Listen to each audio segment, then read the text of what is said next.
बिस्मिल्लाहिर्रहमानिर्रहीम। माहिरीन इमरानियात कहते हैं,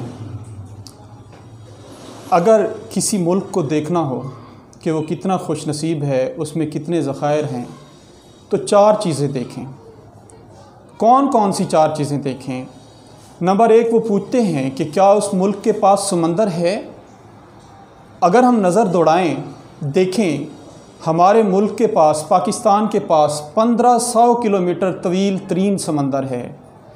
ये आपका बलूचिस्तान, कवादर, कराची, बिन कासिम, ये बंदरगाहें हैं। फिर वो दूसरी बात पूछते हैं, क्या इस मुल्क के पास रेगिस्तान है? जी हाँ, पाकिस्तान के पास रेगिस्तान हैं। थरपारकर, चोलिस्तान, रोही, ये सारे रेगिस्तान हैं। तीसरी बात वो पूछते हैं, क्या इस मुल्क में पहाड़ हैं? पहाड़ों के मामले में देखें तो पाकिस्तान के पास खूबसूरत तरीन पहाड़ हैं। दुनिया की 8 चोटियों में से, बुलंद तरीन चोटियों में से 6 बुलंद तरीन चोटियाँ पाकिस्तान में हैं। और अगर हम पहाड़ों को देखें तो सरसब्ज़ व शादाब खूबसूरत पहाड़ हैं। सवात, कलाम, मल्लम जुब्बा जैसी वादियाँ हैं हमारे पास, झीलें हैं, बहुत खूबसूरत हैं पहाड़। और नंबर 4 वो पूछते हैं कि क्या इस मुल्क के पास मैदानी इलाका है। मैदानी इलाके पर नज़र दौड़ाएं तो 40% पाकिस्तान का इलाका मैदानी इलाका है और सरसब्ज़ व शादाब इलाका है, ज़रख़ेज़ इलाका है। अल्लाह ताला ने हमें नेमतें देने में बहुत ज़्यादा रहमत दिखाई है और हमने अपने मुल्क को बिगाड़ने में कोई कसर नहीं छोड़ी। अल्लाह ताला ने हमें देने में कोई कसर नहीं छोड़ी और हमने अपने मुल्क को बिगाड़ने में कोई कसर नहीं छोड़ी। कमी किस चीज़ की है? हम में तालीम की कमी है, शऊर की कमी है। हमारा तालीम का मेयार बहुत गिरा हुआ है। कोई भी गवर्नमेंट आती है, तालीम की तरफ तवज्जो देने की बजाय, तालीम का मोराल बुलंद करने की बजाय तालीम को ही नीचे गिराती है। तालीम याफ्ता लोग आगे आते नहीं। तो अगर हम देखें, तालीम पर ज़ोर दें तो हमारा मुल्क कहीं आगे जा सकता है। फिर तरबियत है, अपने बच्चों की तरबियत करें। तरबियत की कमी तालीम कभी पूरा नहीं कर सकती। अगर बच्चा तरबियत याफ्ता है तो तालीम की कमी को वो पूरा कर सकता है। अगर देखें तो तालीम तो इब्लीस के पास भी थी, लेकिन उसमें तकब्बुर था, गरूर था और वो मारा गया।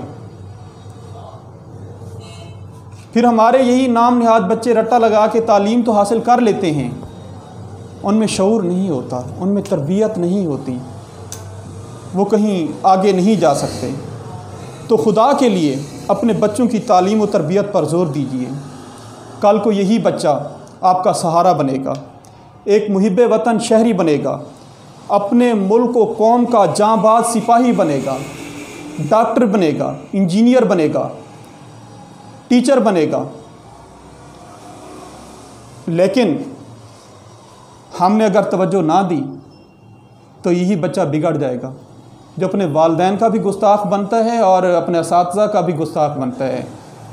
ज़हन में रखिए कि बच्चा जो कुछ घर से सीखता है वो बाहर उसकी अक्कासी कर रहा होता है। माँ की गोद को पहली दरसगाह कहा गया है। बच्चा जो कुछ घर से सीख के आएगा ना, अपने स्कूल में, बाहर गली में, कहीं भी इधर उधर, वो उसी सोच की अक्कासी कर रहा होगा, वो उसी तरबियत की अक्कासी कर रहा होगा। पहली तरबियत जो बच्चे की घर से हो गई 4 साल के अंदर अंदर, जितना भी ज़ोर लगा लें उसकी वो आदतें कभी ख़त्म नहीं होंगी।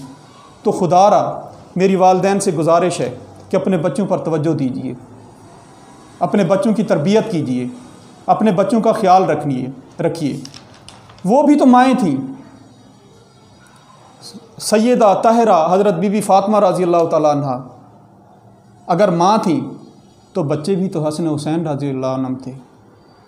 अगर माएँ अपने बच्चों को बावज़ू दूध पिलाती थीं तो बच्चे भी तो शाह वलीउल्लाह बने, बच्चे भी तो हज़रत अब्दुल कादिर जिलानी बने, बच्चे भी तो जुनैद बगदादी बने, शाह रुकन आलम बने, बहाउद्दीन ज़करिया मुल्तानी बने।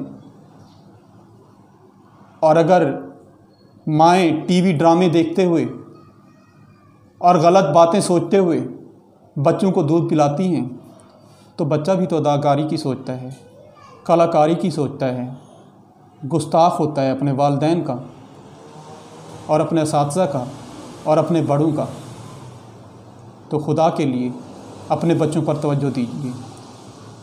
एक वक्त की रोटी खा लीजिए, अपने बच्चे का बैग, अपने बच्चे का बस्ता, उसकी किताबें उसके पूरी कीजिए, उसकी तालीम की तरफ कोई कमी ना छोड़िए। अलमिया हमारा ये है कि जैसे गवर्नमेंट ने तालीम को आखिर में रखा हुआ है, वालिदैन भी तालीम का नंबर आखिर में रखते हैं। हर यकम के बाद तनख्वाहें आती हैं, पैसे आते हैं, बाकी सारे काम हो जाते हैं। तालीम का, बच्चे की तालीम का नंबर एंड पे है।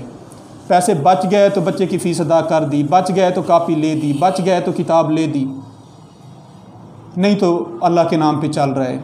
चंद एक वालिदैन तवज्जो दे रहे हैं। इस वक्त पाकिस्तान में जितने भी बच्चे तालीम हासिल कर रहे हैं, सिर्फ 10% लोग मैं कहूँगा कि शौक़ से अपने बच्चों को पढ़ा रहे हैं। बाकी 90% लोग बच्चों को तालीम हासिल करने स्कूल में भेजते हैं, लेकिन वो एक अपने ऊपर बोझ समझ के। अगर हम तालीम का नंबर पहला रख दें तो यही बच्चा 10 से 15 साल के अंदर अंदर अपने वालिदैन का सहारा बनेगा। लेकिन होता क्या है कि फिर बच्चे चाइल्ड लेबर का शिकार हो जाते हैं। अभी जैसे मार्च 2020 में कोविड-19 आया, 5वां महीना चल रहा है और स्कूल ओपन नहीं हो रहे। हमारी गवर्नमेंट डटी है कि स्कूल नहीं खोलने। बेशतर बच्चे हमारे चाइल्ड लेबर का शिकार हो गए हैं। मैं अक्सर देखता हूँ वो बच्चे जो बैग उठा के स्कूल जाया करते थे, कोई मोटरसाइकिल वाली दुकान पे खड़ा है, कोई इलेक्ट्रीशियन बन रहा है, कोई कहाँ खड़ा है, कोई कहाँ खड़ा है। तो ये किसका कसूर है? गवर्नमेंट के साथ साथ वालिदैन का भी कसूर है। अगर गवर्नमेंट ने इदारे बंद कर दिए हैं, नहीं खोलने दे रहे, तो घर घर में ट्यूशन चल रही है। अपने घर में बच्चों पे तवज्जो दे सकते हैं। खुदा के लिए बच्चों को चाइल्ड लेबर से हटा लें, तालीम पर तवज्जो दें। अगर तालीम पर तवज्जो ना दी गई तो हमारा मुल्क कभी भी तरक्की नहीं कर सकेगा। अपनी सोचिए, मुल्क व कौम की सोचिए और अपने बच्चों को तालीम दीजिए ताकि आप लोग भी तरक्की करें और पाकिस्तान भी तरक्की करे। पाकिस्तान जिंदाबाद।